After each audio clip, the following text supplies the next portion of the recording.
धर्म के पथ पर चलना है तो धार्मिक होना ही पड़ेगा। धर्म के मंजिल को पाना है तो धार्मिक होना ही पड़ेगा। बिना धार्मिक हुए बिना मंजिल नहीं मिल पाती है। हम सुन रहे थे कि बिना धार्मिक हुए बिना मंजिल नहीं मिल पाती है। भगवान महावीर स्वामी कहते हैं कि मंजिल पाने के लिए धार्मिक होना आवश्यक है। लेकिन धार्मिक कैसे हो, और इसके लिए आचार्य भगवान कुंदु कुंदो देव कहते हैं कि धार्मिक यदि कोई हो सकता है तो केवल एकमात्र सम्यक दृष्टि जीव ही धार्मिक हो सकता है। सुपात्रता दी है कि सम्यक दृष्टि जीव ही एकमात्र धार्मिक हो सकता है, और सम्यक दृष्टि का अर्थ किया है कि जो भव भीरु है, भव भीरु जो है वह सम्यक दृष्टि हो सकता है। जैसे संसार परिभ्रमण से डर है, जैसे संसार परिभ्रमण से भय है, वह व्यक्ति धार्मिक हो सकता है। और वही नहीं, वही धार्मिक हो सकता है और दूसरा नहीं हो सकता है। जब तक हमारे लिए संसार से भय नहीं होगा, जब तक हमारे लिए संसार से डर नहीं होगा, संसार छूट नहीं सकता है। किसी ने आकर के कहा कि मुझे मोक्ष का उपाय बतला दीजिए, मुझे मोक्ष पाने का उपाय बतला दीजिए। मैंने कहा सबसे सरल उपाय है, सबसे सुगम उपाय है कि संसार को छोड़ दो जो तुमने पकड़ करके रखा है। संसार छूट जाएगा तो मुक्ति तुम्हें मिल जाएगी। संसार छूट जाएगा तो मुक्ति तुम्हें मिल जाएगी। आवश्यकता है कि संसार की कीमत और मुक्ति की कीमत में अंतर जानने की, दोनों की कीमत में अंतर जानने की आवश्यकता है। अगर छोटा सा बच्चा होता है और छोटे से बच्चे के हाथ में यदि 10 का नोट हो और कहीं मां उस बच्चे को साथ लेकर के किसी सब्जी की दुकान पर पहुंच जाए और 10 रुपए की सब्जी खरीदती है, वो खरीदते समय अपने बैग से वह 50 का नोट निकालती है कि 10 रुपया ले लीजिए, 40 मुझे वापिस कर दीजिए। सब्जी वाला कह देता है कि मेरे पास तो फुटकर रुपया नहीं है, तो आप ही भजा करके लाइए। दृष्टि मां के बेटे पर पहुंचती है कि सब्जी तो खरीद ली है तो पैसे तो देना ही पड़ेगा। बेटा 10 का नोट तू दे दे मुझे, मैं तुझे बाद में दे दूंगा, मैं बाद में दे दूंगी। ध्यान रखिए, बेटा इतना अच्छा नहीं होता है कि तुमको सीधा का सीधा 10 नोट वापिस कर दीजिए। इतना जोर से पकड़ करके रखता, नहीं मैं नहीं दूंगी, मैं नहीं दूंगा। 10 का नोट पकड़ करके रख लेता, मैं नहीं दूंगा। बेटा दे दे, मैं विश्वास दिलाती हूं तुझे, घर जाकर के 10 का नोट दे दूंगी। सब्जी खरीदना है, फुटकर नहीं है, उस सब्जी वाले को चाहिए है। नहीं मानता है, बिल्कुल नहीं मानता है। तुम्हारा नटखट और जब नहीं मानता है तो मनाने की तरीका, मनाने की कला भी मां के लिए आती है। और वह कहती तो फिर एक काम करो, ये देखो ये 50 का नोट है, इसको ले ली और 10 का नोट दे दी। अभी एक ऐसी स्थिति थी कि 10 का नोट उसके हाथ से नहीं छूट रहा था, इतनी जोर से पकड़े था कि यदि मां छीनती भी तो नोट फट जाता, लेकिन उसके हाथ से नहीं छूटता। लेकिन 50 का नोट जब बच्चे के सामने आया तो 10 का नोट छूटना आसान हो गया और बच्चा जल्दी छोड़ देता, पहले 50 का नोट पकड़ लेता है। हाँ, लो लो लो, ले लीजिए। कृष्ण भक्त एक था, कृष्ण का उपासक था, श्री कृष्ण का भक्त था। बतलाते हैं कि वह भक्त इतना भक्त था, ऐसा भक्त था कि उसने भक्ति में कभी यह नहीं देखा कि दुकान पर कोई है या नहीं, चलाने वाला कोई है या नहीं। दुकान खुली छोड़ करके भी आ जाता और भक्ति में नदी के किनारे तल्लीन हो जाता था। श्रीमती परेशान थी और सबसे पहले श्रीमती ही परेशान होती है, अथवा पिताजी परेशान होते हैं, मां परेशान नहीं होती है। मां परेशान नहीं होती है। घर जाओ और कहीं पिताजी पहले मिल गए द्वार पर तो पहला प्रश्न खड़ा होगा, क्या होगा मालचंद जी? पहला प्रश्न, दुकान पर कौन है? किसको छोड़ करके आए हो? खाली छोड़ करके आ गए क्या? और कुछ नहीं पूछा जाएगा, दुकान पर कौन है? ये पहला प्रश्न है। और अंदर बढ़ जाइए, श्रीमती मिल जाएंगे।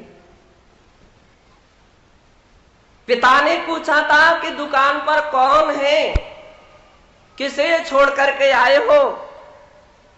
कोई है ना? और अब पत्नी पूछती है, पत्नी कहती है मेरी तो एक भी नहीं सुनते हो। चावल खत्म हो गए, दाल खत्म हो गई, कपड़े पहनने के लिए नहीं रहे, बेटे की फीस भरना है, पानी की फीस भरना है, सिलेंडर खत्म हो गया, अमुक खत्म हो गया। अभी तो दिन भर का थका हुआ व्यक्ति घर अंदर जा रहा है और थकान में थकान करने वाली पत्नी ऐसी होती है। सभी नहीं, हाँ कुछ ऐसी होती है। और अंदर जाता है तो मां मिलती है, और जब मां मिलती है तो मां पूछती है कि बेटा पहले भोजन किया क्या तुमने? मां कहती है भोजन किया कि नहीं? चलो बैठो, मैं परोसती हूं, पहले भोजन कर, फिर दूसरा काम करना। कितना बड़ा अंतर है। पत्नी ने उससे पूछा कि दिन रात भगवान की भक्ति, जब देखो तब महाराज, जब देखो तब भगवान, जब देखो तब मंदिर, वहीं दीक्षा ले लो, वहीं रहना आराम से। समीर जी, कहीं ऐसी बातें सुनने के लिए तो नहीं मिल जाती, वहीं रहना, जब देखो तब एक ही धुन सवार हो गई, क्या हो गया? बच्चों को भी देखते हो क्या? परिवार को भी देखते हो क्या? दुकान मकान आदि को भी देखते हो क्या? ऐसे ही सुनाते हैं ना आप लोग। सुनाना शुरू हुआ। अब वो बेचारा पति कहे तो क्या कहे, सबसे अच्छी बात है कि एक बात को कान से सुन लेना, अपने मुख से नहीं कहना। क्यों? यदि आप एक कहोगे तो वो कितनी कहेगी? वो 4 कहेगी, 4। और आपने कहीं 4 कही तो 50 कहेगी, और आपको हार मानना ही पड़ेगी। और मानना ही है तो पहली बात में ही हार मान जाओ। ठीक है, तुम्हारी जीत हमारी हार। वो अच्छा भोला भाला था, विद्वान था, समझदार था, उसने खास उत्तर नहीं दिया। भगवान की कृपा से सब हो जाएगा, इतना ही कहा। कोई घबराइए नहीं, कोई चिंता ना कीजिए। यह दृश्य, यह बात रुक्मणी के कान में पड़ गई। रुक्मणी ने सुन ली और आकर के देखा कि दुकान तो इसकी पूरी की पूरी लुट गई, दुकान में कुछ नहीं बचा।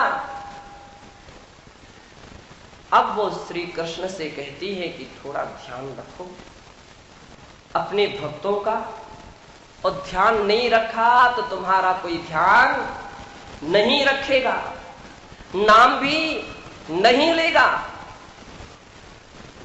रुक्मणी ने कहा, श्री कृष्ण कहते तो चलते हैं। और जब तक श्री कृष्ण वहां पर उसके पास पहुंचे तो उसके पास देखा, उसके पास जाकर के देखा कि चमकते हुए पत्थरों के लिए वह बीन रहा था। बीन बीन करके अपने जेब भर लिए और उसकी जो झोली थी उस झोली को भर लिया, दोनों हाथों में ले लिए।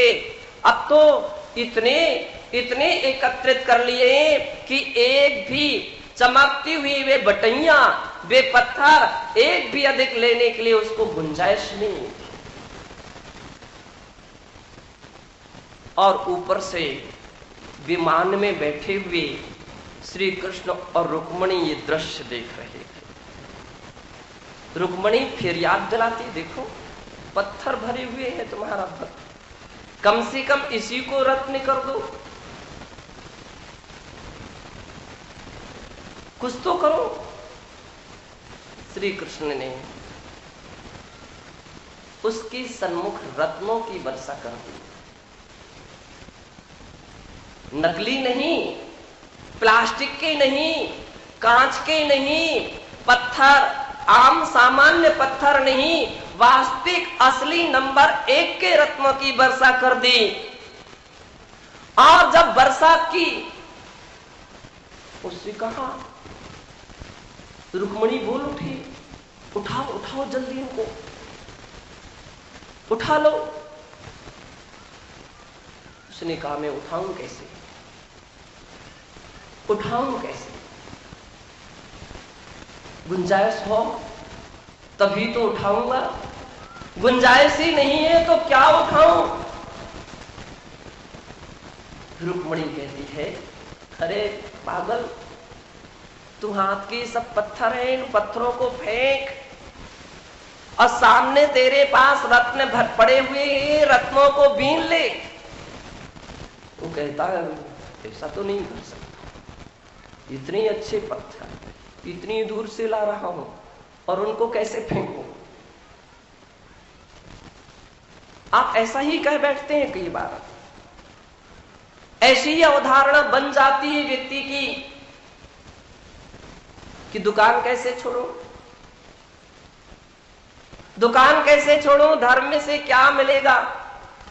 अब कितनी भी बात आपको समझ में क्यों ना आ जाए, फिर भी अंदर में वह मोह की ग्रंथि बैठी रहती है, बराबर बनी रहती है, जो जब तक बनी रहती है तब तक बंधो धर्म का रस नहीं आ पाता है।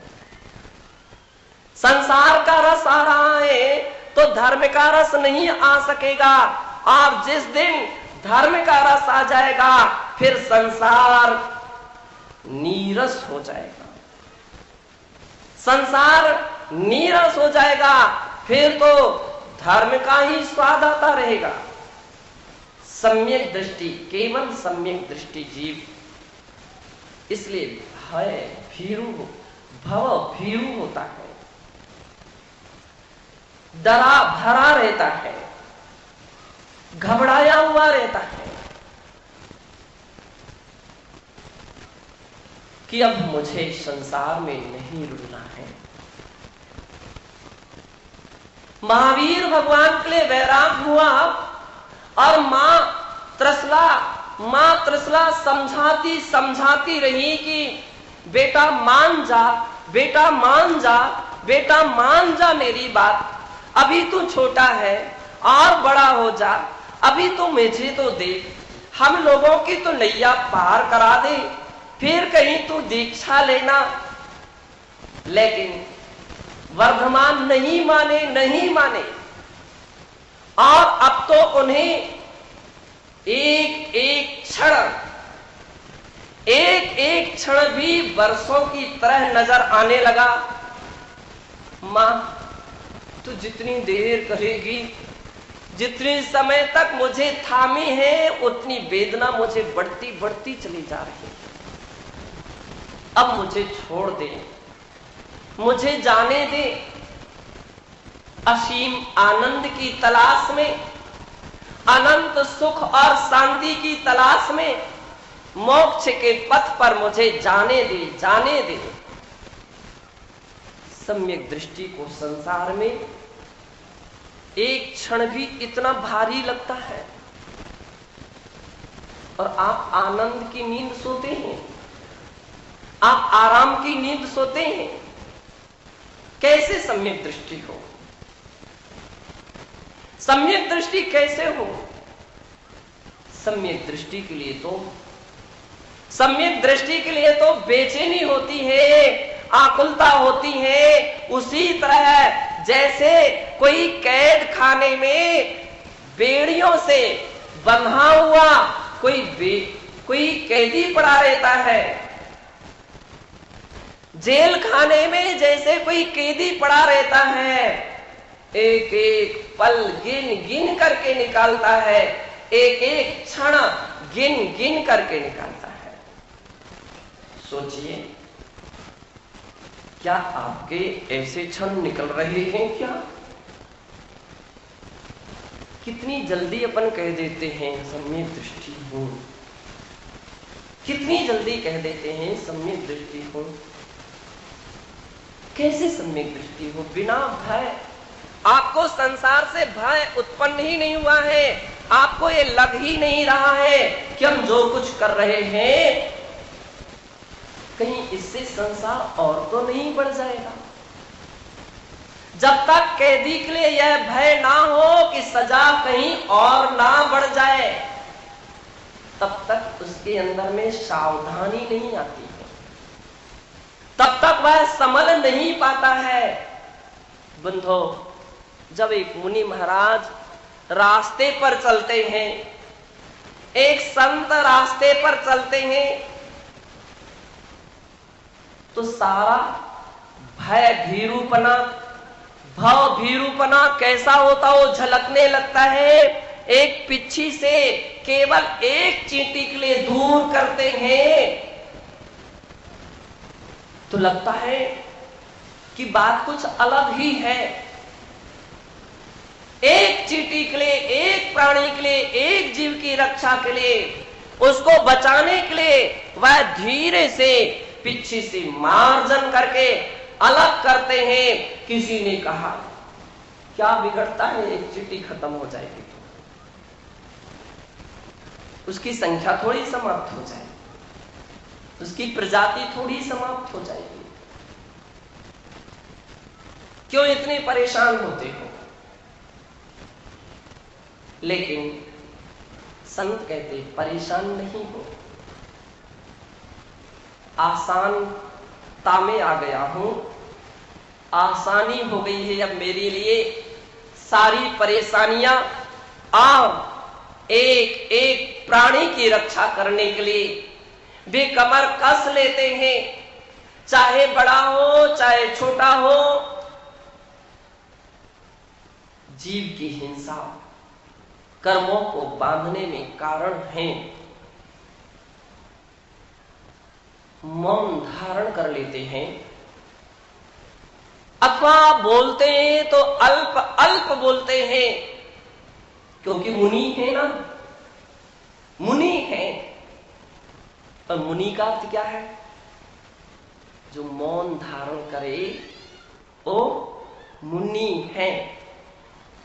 रात्रि में एक सज्जन आए, जैन तो नहीं थे लेकिन श्रद्धालु थे,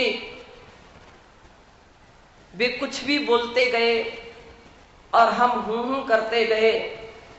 उन्होंने कहा महाराज समझ में नहीं आया, आप बोल तो लीजिए। मैंने कहा ये संभव नहीं है। प्रातः काल आना, प्रातः काल जब वे आए तो उन्होंने कहा आप मौन क्यों थे? संत जन रात्रि में मौन धारण करते हैं, मौन क्यों धारण करते हैं? मैंने कहा चूंकि मुनि हूं। मौनम, मौन को जो धारण करे वह मुनि है।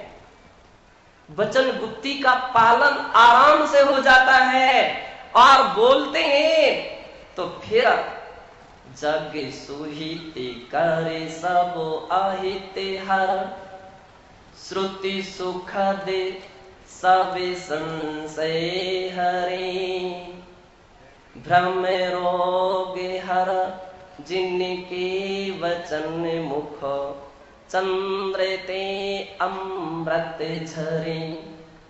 भाषा समिति से बोलते हैं, हितकारी बोलते हैं, सीमित बोलते हैं, अप्रिय बोलते हैं, सत्य बोलते हैं।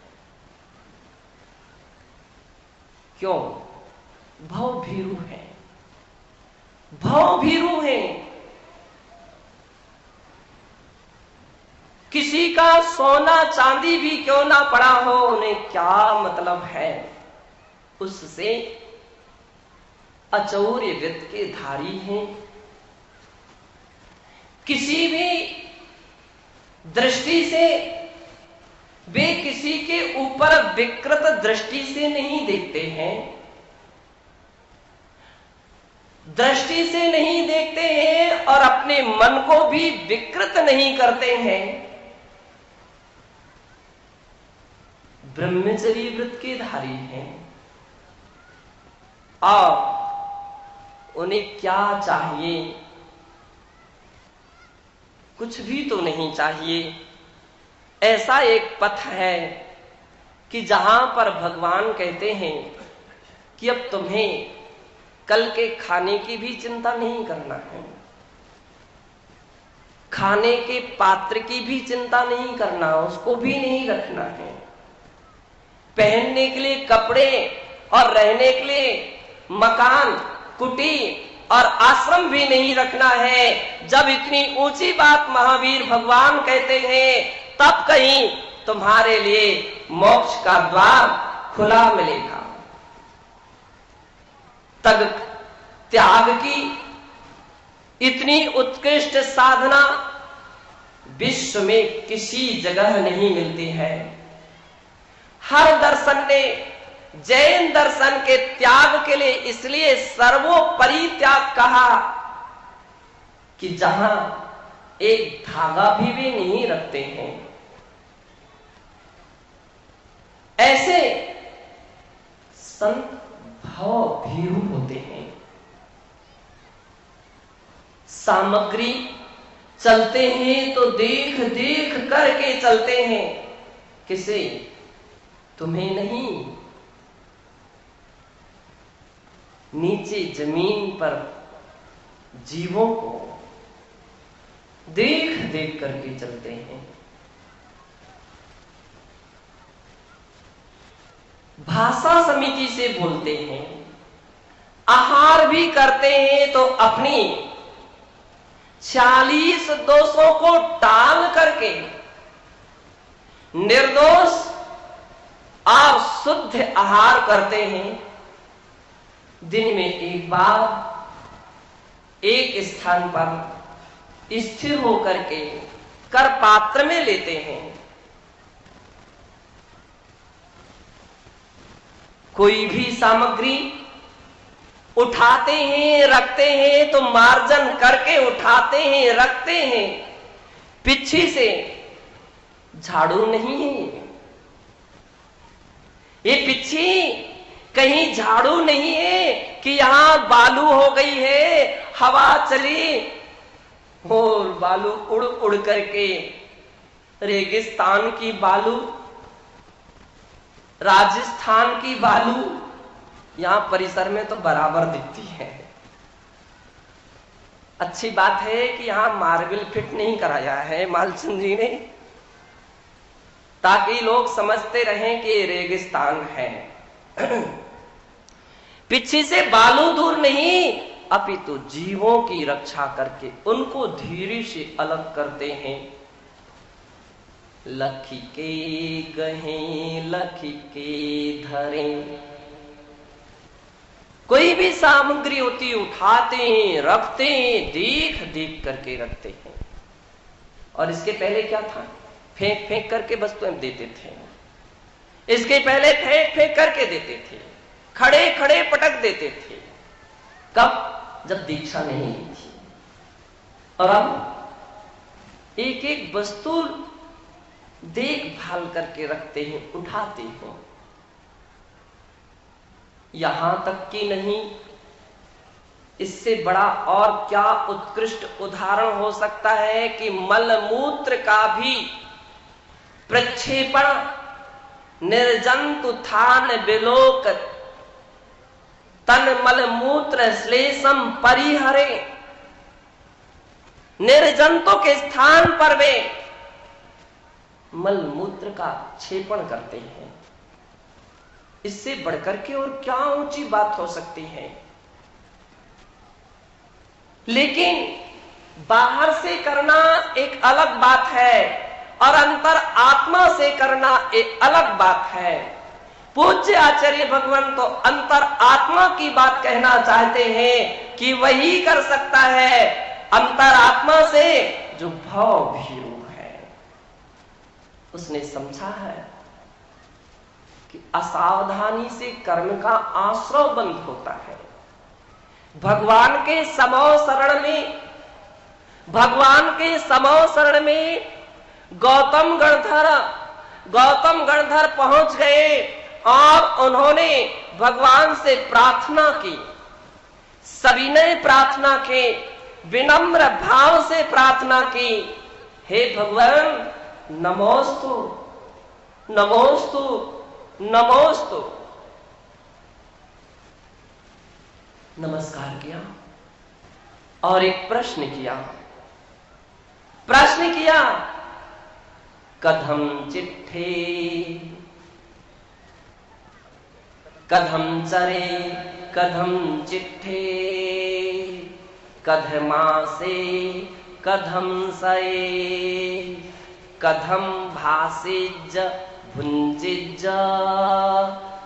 एव जदम पावम न वज्जये। छोटी छोटी सी प्रश्न कर लिए। कितने छोटे प्रश्न थे। आप उनके प्रश्न सुनेंगे तो आप सोचेंगे 4 ज्ञान के धारी गणधर इतने छोटे प्रश्न कर सकते हो, ये बिल्कुल कल्पना के अतीत है। छोटा सा बच्चा प्रश्न कर सकता है, लेकिन गणधर ऐसे प्रश्न कर रहे हैं। क्या? कदम चरे, कैसे चलना चाहिए भगवान, मुझे बतला दीजिए, कैसे हम चले। कदम चिट्ठे, आप कैसी चेष्टा करें यह भी बतला दीजिए। कदमासे, कैसे बैठे यह भी मुझे बतला दीजिए। कैसे बैठे, कदमासे, कदम सये, और कैसे सोए यह भी बतला दीजिए। कदम भासिज, कैसे बोलूं। कदम भुंजिज, और कैसे मैं भोजन करूं।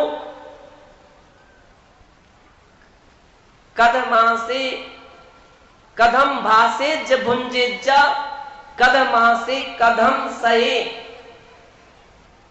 ये 6 प्रश्न, केवल 6 प्रश्न भगवान महावीर स्वामी से गणधर परमेष्ठी ने पूछे। गणधर परमेष्ठी ने 6 प्रश्न पूछे। इतने सरल प्रश्न पूछे। क्यों? एवं पावम जदम पावम न बच्चे, जिससे पाप का बंध ना हो। सम्यक दृष्टि घबराया हुआ है तो एकमात्र इस बात से घबराया हुआ है कि पाप कर्म का बंध ना हो। हे भगवान, पाप कर्म का बंध ना हो। सावधानता है, सावधान है इसलिए कि पाप कर्म का बंध ना हो। पुरुषार्थ पाप कर्म से बचने के लिए किया जाता है, पापाश्रय से बचने के लिए किया जाता है कि पापाश्रय ना हो, पाप का बंध ना हो। इतना पुरुषार्थ, सारा का सारा चरणान योग, सारा का सारा करणान योग, सारा का सारा द्रव्यान योग और सारा का सारा प्रथमान योग इस बात पर जोर देता है कि बच सकते हो तो पुरुषार्थ के द्वारा तुम पाप से बच सकते हो, पाप कर्म से बच सकते हो। पाप कर्म से बचने का पुरुषार्थ करते रहना चाहिए। गणधर में इतनी ऊंची बात कही और पाप कर्म से बंधना, पाप कर्म से ना बंधे। भगवान जिनेंद्र देव की देशना प्रारंभ हो जाती है और भगवान जिनेंद्र देव कहते हैं, जधम चरे जधम चिट्ठे जधमा से जधम चरे जधम चिट्ठे जधमा से जधम सये जदम भासे ज भुंजे ज एवं पावम न वज्जये। भी कहते हैं जदम चरे अर्थात यत्न पूर्वक चलिए, चलना है, आवश्यक ही है, चलो, लेकिन यत्न के साथ चलो, सावधानता के साथ चलिए तो एक्सीडेंट नहीं होंगे, ठोकर नहीं लगेगी, गिरोगे नहीं, टकराओगे नहीं और जीवों की रक्षा भी हो जाएगी। जधम चरे जधम चिट्ठे जदमा से जदम सये जदम भासे ज भुंजिज एवं पावम न बज्जये। हे गौतम, सारी प्रश्नों के उत्तर में यत्नाचार लगा दीजिए, इससे तुम्हारे लिए पाप कर्म का बंध नहीं होगा, पाप कर्म का बंध नहीं होगा। गौतम स्वामी प्रसन्न हो गए और भगवान के चरणों में नतमस्तक हो गए। यत्नाचार जीवन का महत्वपूर्ण अंग है। पापों से भय का अर्थ है, पापों से भय का अर्थ है, संसार परिभ्रमण से भय का अर्थ है कि अपने जीवन में यत्नाचार होना चाहिए। हमारी दृष्टि यत्न पर पहुंचना चाहिए, हमारी दृष्टि परमार्थ पर आना चाहिए, हमारी दृष्टि आत्मा और परमात्मा पर पहुंचना चाहिए। और जब भाव भीरूपना उत्पन्न हो जाता है तो या तो बैराग हो जाता है या घर में ही व्यक्ति बैरागी हो जाता है, घर में ही व्यक्ति बैरागी हो जाता है और फिर हर क्षण हर समय अपने आत्मा के हित में गुजरता है। भरत चक्रवर्ती भरत चक्रवर्ती भोजन करने के लिए बैठ गए, लेकिन ध्यान रखना स्नान करके बैठे हैं, भगवान की दर्शन पूजा करके बैठे हैं। आपके कोई चक्रवर्ती हो तो पूछ लेना कि स्नान किया कि नहीं किया, दर्शन करके आए हैं कि नहीं, जरूर पूछ लेना चाहिए। और तब तक पूछते रहना चाहिए जब तक उनके नियम ना बन जाए, संस्कार ना आ जाए। भरत चक्रवर्ती भोजन के लिए बैठ गए और सुभद्रा उनकी प्रमुख पट्ट रानी थी।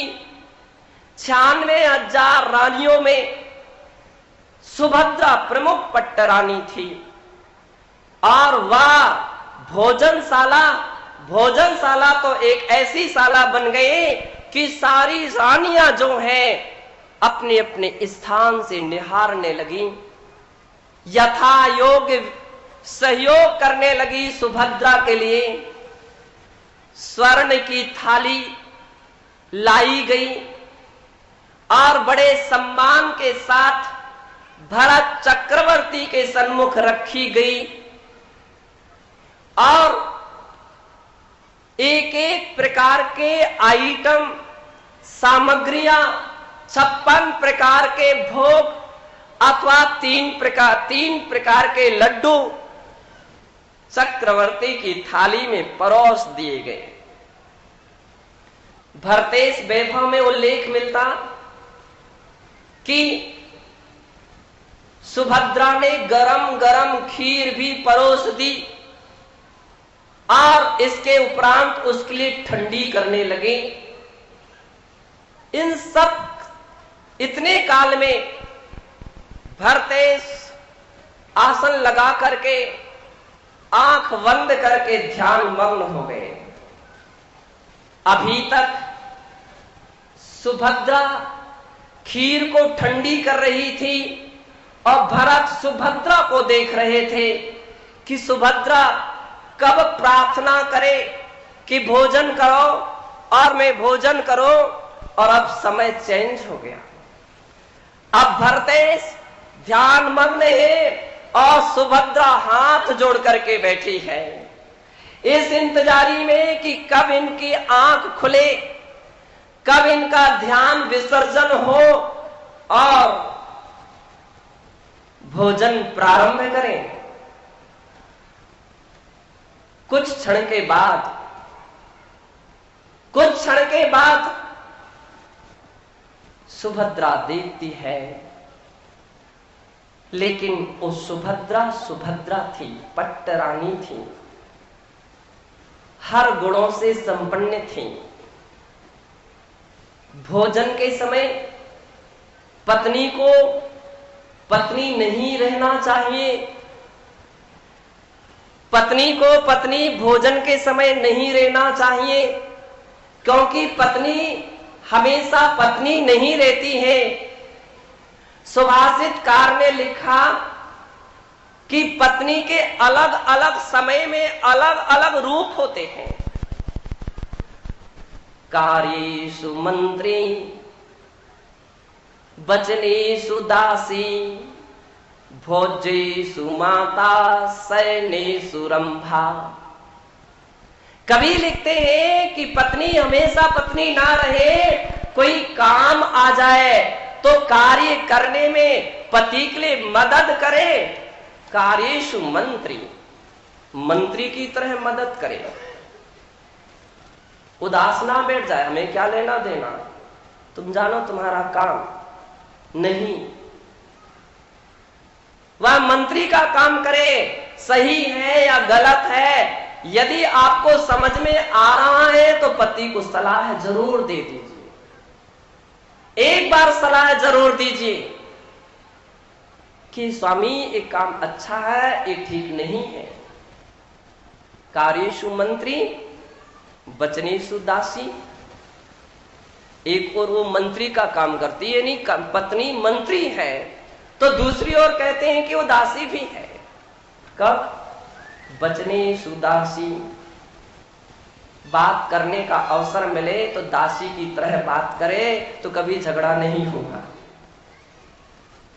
दासी की तरह झगड़ा करे, दासी की तरह वचन का प्रयोग करे तो झगड़ा ना नहीं होगा, और सेठानी की तरह बात करे पत्नी से तो रोज रोज झगड़े प्रारंभ हो। सेठानी आप किसी के लिए और किसी की हो सकती हैं। बात करते समय तो पति के सन्मुख दासी की तरह होते हैं। वचनेषु दासी भोज्येषु माता शयनेषु रंभा, भोज्येषु माता। और जब पति भोजन के लिए बैठे उस समय वह मां के रूप में बैठ जाए, मां के रूप में बैठे, पत्नी के रूप में ना बैठे।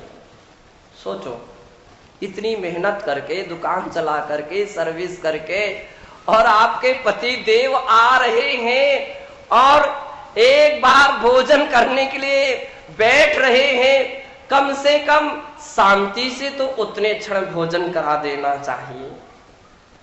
भोजन करते ही समय सारी रामायण शुरू करते हो आप, सारी घर की कहानी,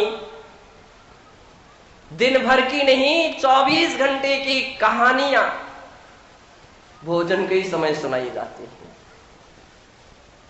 भोजन के समय अब बतलाओ क्या भोजन होगा। ये बात अलग है कि अब आपके पति भी अभ्यस्त हो गए हैं, सुनाते जाओ, हम भोजन करते चले जाएंगे, कोई फर्क नहीं पड़ेगा।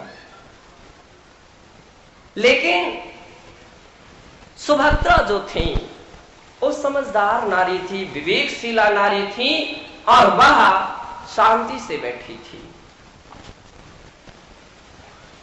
शांति से इंतजारी में बैठी थी कि ध्यान कब विसर्जन हो।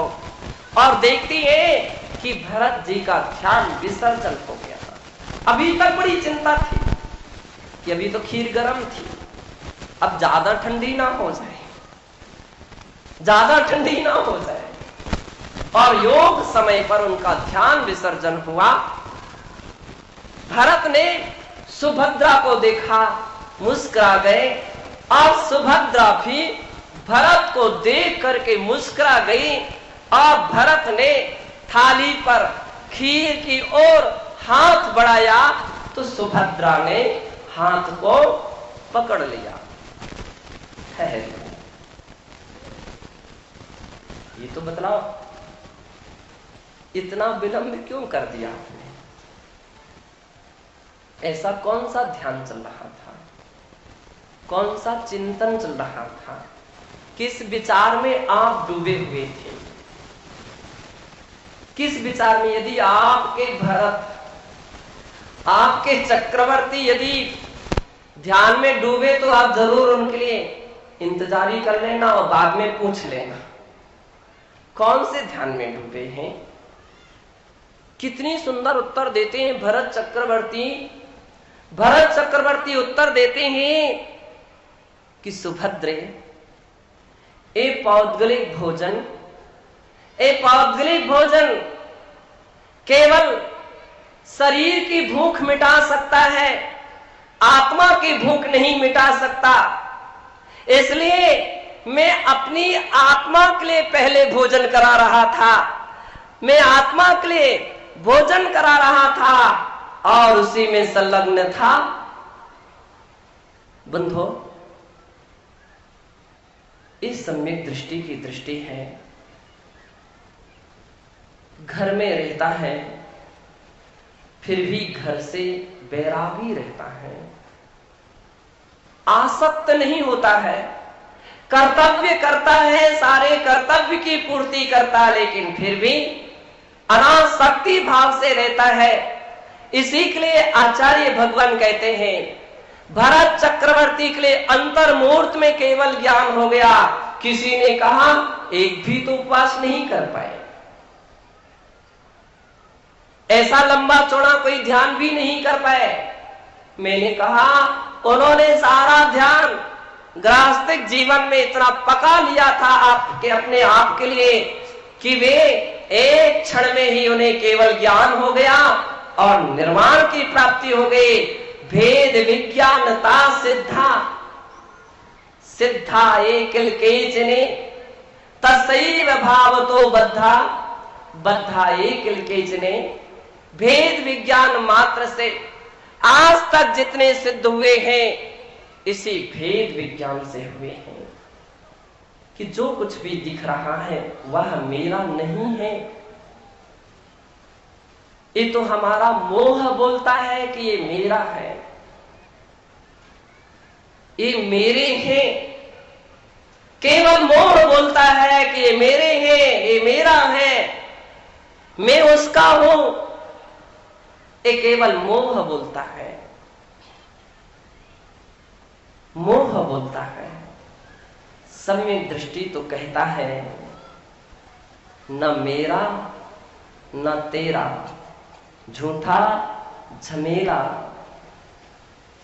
ना कुछ आया था ना कुछ लाया था, ना कोई मेरे साथ आया था ना कोई साथ जाएगा, और ना कुछ ले जाऊंगा।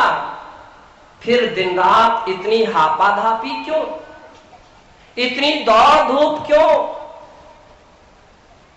वह अपने आत्मा के हित की ओर जागृत होता है, संसार से भयभीत रहता है कि जितने क्षण तक ये मोह के लिए सींचता रहूंगा उतने समय तक संसार में घूमता रहूंगा।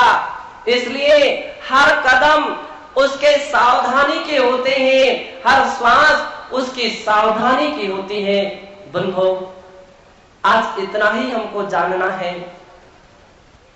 कि जीवन में सम्यक दर्शन प्राप्त किया है कि नहीं किया है। अपने आप को देखिए, जरा परखिए थोड़ा कि प्राप्त किया है कि नहीं किया है।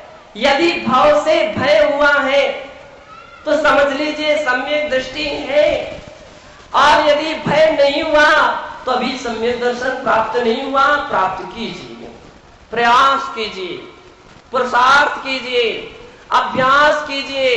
भगवान के चरणों में निरंतर बैठ बैठ करके, गुरुओं के चरणों में निरंतर बैठ बैठ करके। और इतने सारे साधु जन हैं। कोई सज्जन कह रहे थे कि महाराज इनके भी तो कोई मकान होंगे, माता पिता होंगे, भैया बहन होंगे, बेटा होंगे, दुकान होगी, सब कुछ था। ऐसा तो नहीं कि इनके पास कुछ नहीं था। फिर ये सब छोड़ करके क्यों से आ गए? मैंने कहा केवल भेद विज्ञान हो जाने से वे यहां आ गए। भव से भय उत्पन्न हो जाने से वे यहां आ गए और वे निरंतर तत्पर हो गए कि अब ऐसा कोई काम नहीं करेंगे कि जिससे संसार में भटकना पड़ेगा, घूमना पड़ेगा। बंधो, आज मुनि बनो या कल बनो, बनो या ना बनो, कम से कम भावना तो जरूर भाते रहो। वह दिन कब आए, वह क्षण कब आए, वह समय कब आ जाए कि हम उस संबर के पथ पर बढ़े, निर्जरा के पथ पर बढ़े, मोक्ष के पथ पर बढ़े। और अनादि काल का जो पुनरपि जननम पुनरपि मरणम की जो परंपरा बनी रही है उसका अंत कब कर लो। यदि कोई प्रार्थना कर सकते हो तो 2 घड़ी भगवान के चरणों में बैठ करके इतनी विनय जरूर कर लीजिए, इतनी प्रार्थना कर लीजिए। यही हमारे जीवन का सार है और यही सभी शास्त्रों का सार है, जिंदगी का सार है। उसे जरूर धारण कीजिए। इसी पुनीत भावना से जय बोलिए महावीर भगवान की। हेलो, बोलिए आचार्य श्री पिराग सागर जी महाराज की।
आचार्य परमेश्वरी भगवान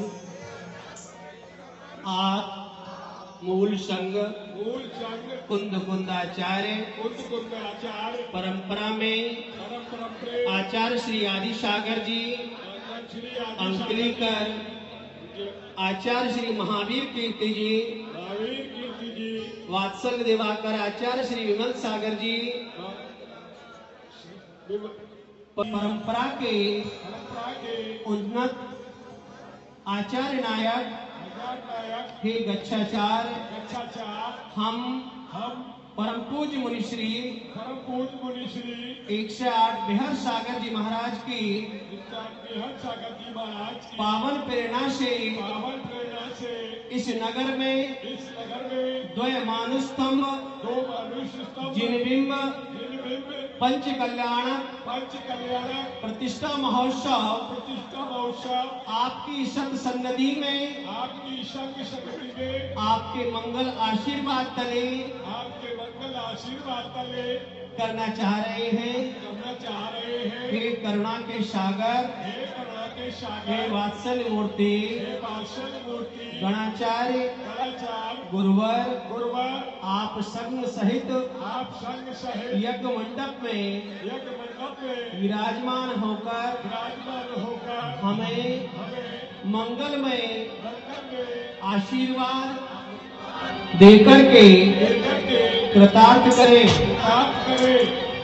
ओम ह्रीं परम पूज्य गणाचार्य आचार्य विराग विशाखा जी संत सहित विराजमान चतुर्भुज चरणारविंद